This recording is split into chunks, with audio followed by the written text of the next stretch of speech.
Hello everyone. இந்த வீடியோல என்ன பார்க்க போறோம்னா static indeterminacy of structures பார்க்க போறோம். Last வீடியோல we have defined a structure. Structureனா என்னன்னு define பண்ணோம் and what are the objectives of structure analysis ன்னு பார்த்தோம் இல்லையா? இந்த இந்த வீடியோல static indeterminacy அப்படின்னா என்ன? எப்படி calculate பண்ணலாம் static indeterminacy அப்படின்னு நம்ம பார்க்க போறோம். Okay. So statically determinate structure அப்படின்னா என்ன அப்படின்னா ஒரு ஸ்ட்ரக்சரை பேசிக் ஈக்குலிபிரியம் ரியாக்ஷன்ஸ் வச்சு ஈக்குலிபிரியம் ஈக்குவேஷன்ஸ் வச்சு நம்ம டிஃபைன் பண்ண முடிஞ்சதுன்னா that is known as statically determinate structure. எக்ஸாம்பிளுக்கு ஒரு சிம்பிளி சப்போர்ட்டட் பீம் இருக்கு. ஓகேவா? சிம்பிளி சப்போர்ட்டட் பீம் இருக்கு சப்ஜெக்ட் டு பாயிண்ட் லோட் அப்படின்னா ஒரு simply supported beam subject to point load இப்படி ஒரு பீம் இருக்கு அப்படின்னா இந்த ஸ்ட்ரக்சரை நம்ம ஈக்குலிபிரியம் ரியாக்ஷன்ஸ் வச்சு சால்வ் பண்ண முடியும். அதனால இந்த ஸ்ட்ரக்சர் என்ன சொல்லுவோம் அப்படின்னா ஸ்டாட்டிக்கலி டிட்டர்மினேட் ஸ்ட்ரக்சர். எப்படி சால்வ் பண்ணலாம்?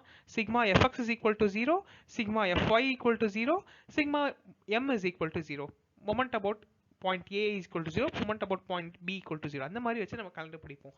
பேசிக் equilibrium reactions itself is sufficient to calculate or determinate the structure.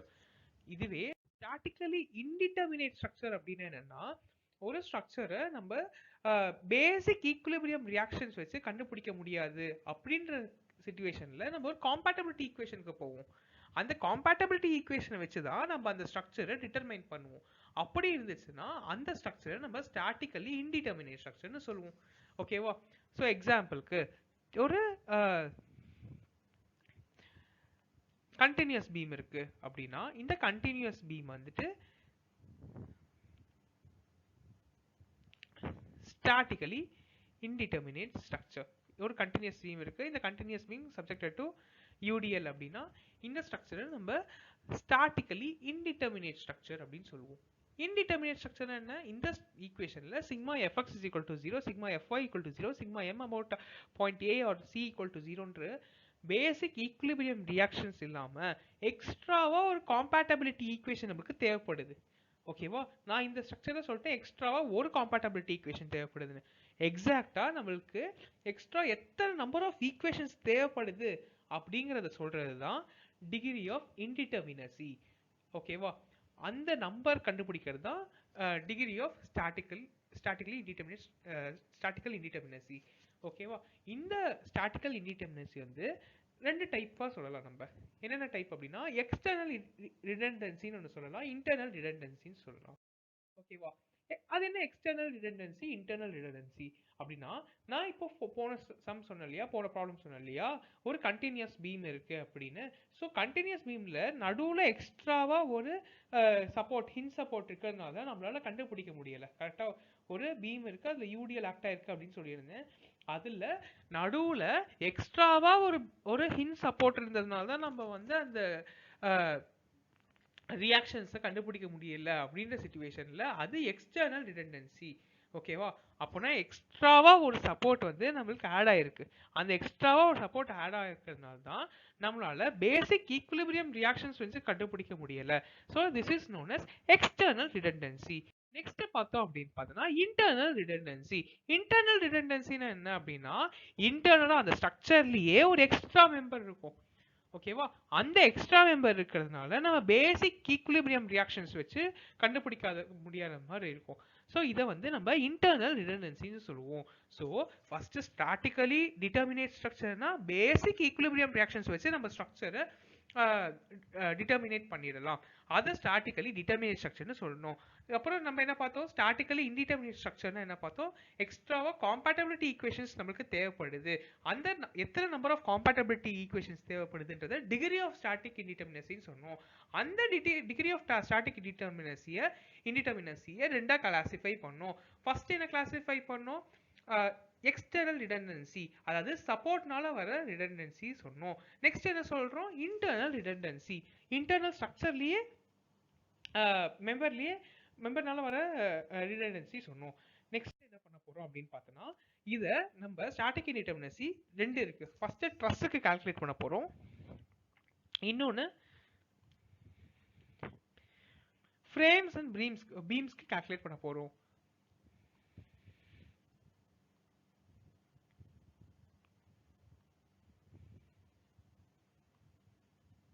பீம்ஸ்க்கு calculate பண்ண போறோம். ஓகேவா? What is the basic difference between dress and frames? ஓகேவா? ட்ரஸ் எல்லாமே வந்து பின் ஜாயிண்டடா இருக்கும். ஒவ்வொரு ஜாயிண்ட்டுமே பின் ஜாயிண்டடா இருக்கும். ஓகேவா? அப்படின்னா என்ன அப்படின்னா அங்க வெறும் forces compressive fours are tensile force மட்டும் கம்ப்ரசிவ் ஃபோர்ஸ் மட்டும் தான் வரும். அதை வந்து நம்ம வந்துட்டு பின் ஜாயிண்டட் அப்படின்னு சொல்லிட்டு சொல்றோம். ஓகேவா? பட் இதுவே ஃப்ரேம்ஸ் அப்படின்னு என்னன்னா ரிஜிட் ஜாயிண்டட். நம்ம நம்ம காலம் பீம் ஆக்ஷன்லாம் இருக்கு இல்லையா, அது எல்லாமே ரிஜிட் ஜாயிண்டட். அப்போ பின் ஜாயிண்டட்ல ஈக்குலிபிரியம் ரியாக்ஷன்ஸ் எவ்வளவுதான் இருக்கும் அப்படின்னு பார்த்தா 2 தான் இருக்கும். எவ்ரி பின் ஒரு ஜாயிண்ட்லயுமே 2 ஈக்குலிபிரியம் ரியாக்ஷன்ஸ் தான் இருக்கும். என்னென்ன reactions? Sigma FX is equal to 0, sigma FY equal to 0 அப்படின்னு 2 ரியாக்ஷனை மட்டும் தான் நம்மளால கண்டுபிடிக்க முடியும். ஓகே, இப்போ நம்ம இந்த கிவன் ட்ரஸ்ஸுக்கு நம்ம டிகிரி ஆஃப் ஸ்டாட்டிக் இன்டிடெர்மினசி கண்டுபிடிக்கலாம். ஓகேவா? இதுல இன்டிடெர்மினசி டிகிரி ஆஃப் ஸ்டாட்டிக் இன்டிடெர்மினசி எதனால வரும்னு சொல்லியிருக்கேன். இன்டர்னல்னாலையும் வரும், எக்ஸ்டர்னல்னாலையும் வரும். இப்போ எக்ஸ்டர்னல்னால இப்போ ஹின் சப்போர்ட் இருக்கு. ஹின் சப்போர்ட்ல என்னென்ன இருக்கும்? வெர்டிக்கல் HA இருக்கும், VA இருக்கும். அதே மாதிரி இங்கேயும் HB இருக்கும், VB இருக்கும். ஸோ எக்ஸ்டர்னல் இன்டிடெர்மினசி எவ்வளோ? நம்பர் வந்து 4. ஏன் அப்படின்னா HA VA and HB VB. Next internal redundancy. Internal ரிடண்டன்சினா என்ன? இப்போ இதை நான் வந்து ஏன்னு நோட் பண்றேன், இதை பின்னு நோட் பண்றேன், சி டி ஈன்னு நோட் பண்றேன்.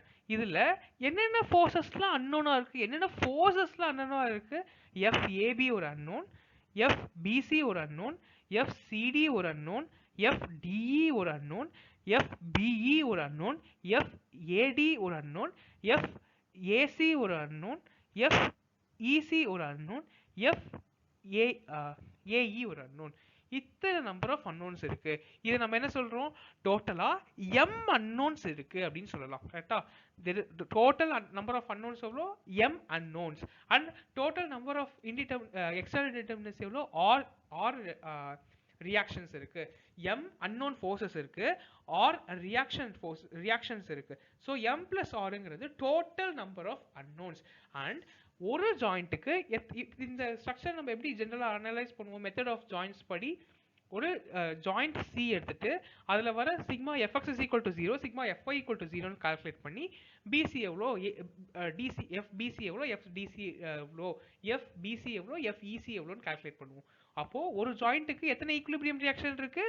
2 நம்பர் ஆஃப் ஈக்குலிபிரியம் ரியாக்ஷன்ஸ் தான் இருக்கு. அப்போனா ஒரு ஜாயிண்ட்டுக்கு 2 ஈக்குலிபிரியம் ரியாக்ஷன்ஸ் இருக்குன்னா total number of equilibrium reactions எவ்வளோ இருக்கும்? Number of joints. அப்போ 2 equilibrium reactions per joint into total number of joints. இவ்வளோ நம்பர் ஆஃப் equilibrium equations இருக்கும். இப்போ நம்மளுக்கு ஸ்டாட்டிக் இன்டிடெர்மினசினா என்ன சொன்னோம்? எக்ஸ்ட்ராவா எவ்வளோ ஈக்குவேஷன்ஸ் தேவைப்படுதோ அதுதான் ஸ்டாட்டிக் இன்டிடெர்மினசின்னு சொன்னோம். டோட்டல் நம்பர் ஆஃப் அன்னோன் எவ்வளோ? m பிளஸ் ஆர்ங்கிறது total number of unknown. Total equilibrium reactions எவ்வளோ இருக்கு? 2J ஈக்குலிபிரியம் ரியாக்ஷன் இருக்கு. அப்போ எவ்வளோ number of extra number of equations நமக்கு தேவைப்படும்? m plus r minus 2J தேவைப்படும். This is the equation to find degree of static indeterminacy for a truss member. ஓகேவா? போலாமா? இதுல டோட்டல் நம்பர் ஆஃப் மெம்பர்ஸ் எவ்வளோ இருக்கு? மெம்பர் ஃபோர்ஸஸ் எவ்வளோ இருக்கு? 1 2 3 4 1 2 3 4 5 6 7 8 9 and 10. Total number of member forces என்ன இருக்கு? 10. இந்த 10ங்கிறது என்ன இம்ப்ளை பண்ணுது? 10 நம்பர் ஆஃப் அன்னோன் ஃபோர்ஸஸ் இருக்கு. அண்ட் டோட்டல் சப்போர்ட் ரியாக்ஷன்ஸ் எவ்வளோ இருக்கு? 4 சப்போர்ட் ரியாக்ஷன்ஸ் இருக்கு. அண்ட் எத்தனை நம்பர் ஆஃப் ஜாயின்ஸ் இருக்கு? 5 நம்பர் ஆஃப் ஜாயின்ஸ் இருக்கு. ஒரு ஜாயிண்ட்டுக்கு எத்தனை ஈக்குலிபிரியம் ரியாக்ஷன் இருக்கு? 2 ஈக்குலிபிரியம் ரியாக்ஷன் இருக்கு. அப்போ total number of degree of static indeterminacy எவ்வளோ? ஸோ 10 பிளஸ் 4 மைனஸ் 10, அதாவது 14 மைனஸ் 10 எவ்வளோ? 10 நம்பர் ஆஃப் 14 மைனஸ் 10. அப்போ எக்ஸ்ட்ராவா 4 compatibility equations is required to solve this structure. அதுதான் இதோட significance, இதோட inference. ஓகேவா? இதுதான் static indeterminacy. So இந்த ரெண்டு question you solve by yourself and leave the answer in the comment section. ஓகேவா? நெக்ஸ்ட் இது வரைக்கும் பார்த்தது ட்ரஸ்ட் மெம்பருக்கு. ட்ரஸ்ட் மெம்பருக்கு என்ன சொன்னேன்? Trust member is been jointed அப்படின்னு சொன்னேன். ஒரு ட்ரஸ்ட் மெம்பருக்கு ஸ்டாட்டிக் இன்டிடெர்மினசி கண்டுபிடிக்கிறதுக்கு ஃபார்முலா என்ன? Total number of unknown minus equilibrium reaction, total equilibrium reactions. Total unknown என்னது? மெம்பர் ஃபோர்ஸஸ்னால ஒரு அன்னோன் வரும், ரியாக்ஷன்னால ஒரு அன்னோன் வரும். அப்போ மெம்பர் ஃபோர்ஸஸ்னால வர்றது என்னது? m plus r minus 2 equilibrium reactions per joint into number of joint. So m plus r minus 2j. ஓகேவா? நெக்ஸ்ட் நம்ம பீம்ஸ், ஃப்ரேம்ஸ் அண்ட் பீம்ஸ்க்கு போகலாம். ஸோ ஃப்ரேம்ஸ் அண்ட் பீம்ஸை சால்வ் பண்ணுறதுக்கு நம்ம ரிங் கான்செப்ட் இருக்கு. ரிங் கான்செப்ட்னா என்ன? ஒன்றுமே இல்லை அப்படின்னா இது ஒரு ரிங்குன்னு அசியூம் பண்ணிக்கோங்க. இந்த ரிங்ல வந்துட்டு இன்டர்னல் ஃபோர்ஸஸ் டெவலப் ஆகும். எப்படி இன்டர்னல் ஃபோர்ஸஸ் டெவலப் ஆகுது? டியூ டு எக்ஸ்டர்னல் லோட்ஸ் இருக்கிறதுனால இன்டர்னல் ஃபோர்ஸஸ் வந்து டெவலப் ஆகுது. அப்படி இன்டர்னல் ஃபோர்ஸஸ் டெவலப் ஆகுறதுல நம்ம ஒரு கட் பண்ணோம் அப்படின்னா அங்கே என்னென்ன இருக்கும்? ஒரு பெண்டிங் மொமெண்ட் இருக்கும், ஒரு ஷியர் ஃபோர்ஸ் இருக்கும், ஒரு நார்மல் ஃபோர்ஸ் இருக்கும். அதில் 3 நம்பர் ஆஃப் அன்னோன்ஸ் இருக்கும். ஓகேவா? அதான் இங்கே சொல்லியிருக்காங்க. A cut releases 3 internal forces. அந்த 3 internal forces என்னது? shear, axial force and bending moment. இப்போ ஒரு கொடுத்திருக்கிற பீம்ல, ஒரு ஃப்ரேம்ல நம்ம ஸ்டாட்டிக் இன்டிடெர்மினசி கால்குலேட் பண்ணணும். ஸ்டாட்டிக் இன்டிடெர்மினசி ஃபார்முலா என்ன அப்படின்னா, ஸோ நம்பர் ஆஃப் ரிங்ஸ், ஓகேவா? Number of rings multiply by 3. ஏன் இதுல 3 மல்டிப்ளை பண்றோம்? ஆக்சியல் ஃபோர்ஸ்க்கு ஒன்று, ஷியர் ஃபோர்ஸ்க்கு ஒன்று, பெண்டிங் மொமெண்ட்டுக்கு ஒன்று, மைனஸ் நம்பர் ஆஃப் ரிலீசஸ்.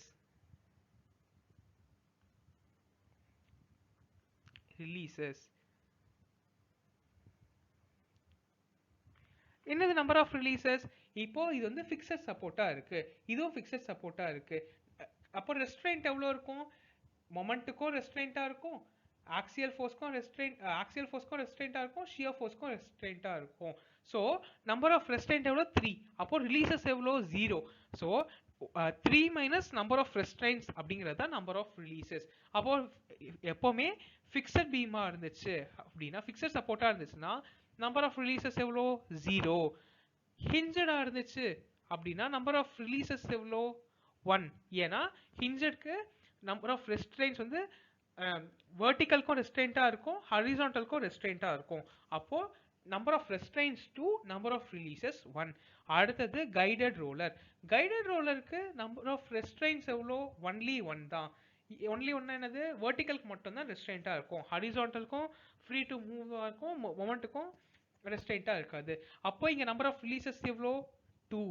அடுத்தது நெக்ஸ்ட் கைடட் ரோலர். கைடட் ரோலர்னா என்னன்னா, வெர்டிக்கலுக்கு ரெஸ்ட்ரெயின்ட்டா இருக்கும், மொமெண்ட்டுக்கு ரெஸ்ட்ரெயின்ட்டா இருக்கும், பட் ஹரிசான்டலுக்கு ரெஸ்ட்ரெயின்ட்டா இருக்காது. அப்போ number of releases for guided roller எவ்வளோ? 1. இதுதான் இது பேசிக் நம்பர் ஆஃப் ரிலீசஸ்க்கு இது ஞாபகம் வச்சுக்கோங்க. இப்போ இந்த ஸ்ட்ரக்சருக்கு வாங்க. இந்த ஸ்ட்ரக்சரில் எப்போவுமே ரிங் எப்படி க்ளோஸ் பண்ணணும் அப்படின்னா, சப்போர்ட் டு சப்போர்ட் வந்து க்ளோஸ் பண்ணணும். அப்போ சப்போர்ட் டு சப்போர்ட் நான் இங்கே க்ளோஸ் பண்ணிட்டேன். அப்போனா நம்பர் ஆஃப் ரிங்ஸ் எவ்வளோ இருக்கீங்க? ஒன்லி 1 ரிங் தான் இருக்கு. ஃபார்முலா என்ன? Number of rings into 3. Number of rings எவ்வளோ இங்கே? Only 1. So total number of equilibrium reactions எவ்வளோங்க? sigma fx is equal to 0, sigma fy is equal to 0, sigma m is equal to 0ன்றதால 3. அப்போ 3 multiplied by number of rings minus number of releases எவ்வளோ? 0. அப்போ இந்த ஸ்ட்ரக்சரோட static indeterminacy எவ்வளோ? 3. அப்போ 3 number of equations is required to solve this structure. Next இந்த structure question number 5க்கு வரும். இந்த கொஸ்டின் நம்பர் 5க்கு நம்ம சால்வ் பண்றதுக்கு என்ன formula? 3 into number of rings minus number of releases இல்லையா? இப்போ நம்பர் ஆஃப் ரிங்ஸ் எப்படி ஃபார்ம் பண்ணோம்? Support to support, support to support, support to support. அப்போ இங்க 1 2 3 4. ஓகேவா? ஸோ நம்பர் ஆஃப் ரிங்ஸ் எவ்வளோ? 4. ஸோ நம்பர் ஆஃப் ரிலீசஸ் எவ்வளோ? இது ஃபிக்ஸட்னால 0, இதுவும் ஃபிக்ஸட்னால 0, இதுவும் ஃபிக்ஸட்னால 0, இதுவும் ஃபிக்ஸட்னால 0. அப்போ நம்பர் ஆஃப் ரிலீசஸ் எவ்வளோ? 0 மைனஸ் ஹிஞ்ச் சப்போர்ட் இருக்கு அப்படின்னா ஹிஞ்ச் சப்போர்ட்டுக்கு ஒரு -1 போடணும். ஏன் இந்த ஹிஞ்ச் சப்போர்ட்டுக்கு -1 போடணும் அப்படின்னா, இதுவே ஒரு எக்ஸ்ட்ரா ஈக்குவேஷன் நம்மளுக்கு கொடுத்துருது. அந்த ஹிஞ்ச் சப்போர்ட்ல சிக்மா m ஈக்குவல் டு என்ன அப்படின்னா 0வா இருக்கும். சிக்மா m equal to 0 at the hinge support. So அதனால நம்மளுக்கு ஒரு ஈக்குவேஷன் இந்த ஸ்ட்ரக்சரே இந்த ஹிஞ்ச் சப்போர்ட்டே நம்மளுக்கு கொடுத்துறதுனால அங்கே ஒரு -1 போடுறோம். நம்ம ஸ்டாட்டிக் இன்டிடெர்மினசினா என்ன சொல்லுவோம், அடிஷனல் நம்பர் ஆஃப் ஈக்குவேஷன்ஸ் எவ்வளோ தேவைப்படுதுன்றது தான் ஸ்டாட்டிக் இன்டிடெர்மினசின்னு சொன்னோம். அதில் ஹிஞ்ச் சப்போர்ட்டாக இருக்கிறதுனாலயே ஒரு ஈக்குவேஷன் நம்மளுக்கு கொடுத்துடுது அப்படின்றதால -1 போடுறோம். அப்போ இந்த ஸ்ட்ரக்சருக்கு எவ்வளோ 12 - 1 ஈக்குவல் டு 11. இதுதான் இந்த ஸ்ட்ரக்சரோட டிகிரி ஆஃப் ஸ்டாட்டிக் இன்டிடெர்மினசி. நீங்க இந்த கொஸ்டின் நம்பர் 6க்கு சால்வ் பண்ணி கமெண்ட்ல லீவ் பண்ணுங்க. நம்ம நெக்ஸ்ட் கொஸ்டின். இந்த கொஸ்டின் என்ன கேட்டிருக்காங்க அப்படின்னா, what is the degree of static indeterminacy in the continuous prismatic beam shown in the figure. ஓகேவா, இது வரைக்கும் நம்ம ஃபர்ஸ்ட் சால்வ் பண்ணுவோம். நெக்ஸ்ட் இக்னோர் ஆக்சியல் டிஃபர்மேஷனுக்கு போவோம். ஓகேவா, நார்மலா ஃபார்முலா என்ன, 3 multiplied by number of rings minus number of releases minus 1. எதுக்கு -1, இன்டர்னல் ஹிஞ்ச் இருக்கிறதுனால -1. ஓகேவா, நம்ம ரிங்ஸ் போடுவோம், support to support, support to support, support to support. Okay, total number of rings எவ்வளோ 3. Okay, minus number of restraints number of releases எவ்வளோ, இந்த இதுக்கு 1, ரோலருக்கு 2 and fixed 0. So total number எவ்வளோ 3. அப்போ 9 - 4 எவ்வளோ 5. இது வந்து நார்மல் கேஸ்க்கு. இந்த கேஸ்ல this beam is subjected only to vertical loads. கரெக்டா, இங்க ஹரிசாண்டல் ஃபோர்ஸ் எதுவுமே இல்லை. அதனால இக்னோர் ஆக்சியல் டிஃபர்மேஷன் கொடுத்துருக்காங்க, கொஸ்டின்ல கொடுத்துருக்காங்க. இக்னோர் ஆக்சியல் டிஃபர்மேஷன் இப்படி கொடுத்தா மட்டும் என்ன பண்ணணும் அப்படின்னா, நம்ம ஆல்ரெடி நம்ம என்ன கன்சிடர் பண்ணியிருக்கோம், sigma h is equal to 0 ஒரு ஈக்குவேஷனை இதில் கன்சிடர் பண்ணி தான் நம்ம சால்வ் பண்ணியிருக்கோம்.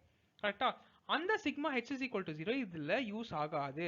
அந்த ஈக்குவேஷனை இப்போ இங்க வந்து யூஸ் பண்ணி நம்மளால சால்வ் பண்ண முடியாதுன்ற காரணத்தினால நம்ம என்ன பண்றோம் அப்படின்னா, இங்க 5 - 1 போடுறோம் ஈக்குவல் டு 4. ஓகேவா, இந்த sigma h is equal to 0ன்ற ஈக்குவேஷனை இந்த பர்டிகுலர் கேஸ்க்கு யூஸ் பண்ண முடியாது. ஓகேவா, அதை அவங்களே கொடுத்துருக்காங்க, இக்னோர் ஆக்சியல் டிஃபர்மேஷன். ஒரு ப்ராப்ளம்ல ஸ்டாட்டிக் இன்டிடெர்மினசி கண்டுபிடிக்கிற சொல்ற ப்ராப்ளம்ல இக்னோர் ஆக்சியல் டிஃபர்மேஷனை கொடுத்தா -1 போடணும் பீம்ல. எப்போ அப்படின்னா, ஒன்லி வென் அவங்க வந்துட்டு இக்னோர் ஆக்சியல் டிஃபர்மேஷன் சொன்னா மட்டும் இந்த பண்ணுங்க. So total number of answer எவ்வளோ 4. ஓகேவா, இந்த கொஸ்டின் நீங்க ட்ரை பண்ணுங்க, ட்ரை பண்ணி ஆன்சர் கமெண்ட் பாக்ஸ்ல லீவ் பண்ணுங்க. And thank you. இந்த வீடியோவில் நம்ம ஸ்டாட்டிக் இன்டிடெர்மினசினா என்ன, டிகிரி ஆஃப் ஸ்டாட்டிக் இன்டிடெர்மினசி என்ன, அதே மாதிரி இன்டர்னல் ரிடண்டன்சினா என்ன, எக்ஸ்டர்னல் ரிடண்டன்சினா என்ன அப்படின்னு பார்த்தோம். அப்புறம் ட்ரஸுக்கு ஸ்டாட்டிக் டிட்டர்மினசி பார்த்தோம். ட்ரஸுக்கு m+r - 2j அப்படின்னு பார்த்தோம். ஓகேவா, இது mங்கிறது என்னது, இன்டர்னல் ரிடண்டன்சி, ஆர்ங்கிறது எக்ஸ்டர்னல் ரிடண்டன்சி, 2jங்கிறது total number of equilibrium reactions available. இதுல வர ஆன்சர் அப்படின்றது தான் number of additional equations required to solve the equation. Next வந்துட்டு ஃப்ரேம்ஸ் அண்ட் ட்ரஸ்ஸுக்கு 3 multiplied by number of rings minus number of releases minus hinges இருந்துச்சுன்னா hinges போட்டு நம்ம answer கண்டுபிடிச்சோம். இந்த வீடியோ உங்களுக்கு யூஸ்ஃபுல்லாக இருக்கும் நம்புறேன். அண்ட் மறக்காம கொஸ்டின்ஸ்லாம் சால்வ் பண்ணி கமெண்ட் பாக்ஸில் லீவ் பண்ணுங்க. நெக்ஸ்ட் வீடியோவில் கைனமேட்டிக் இன்டிடெர்மினசி பார்க்கலாம். Thank you guys, have a great day.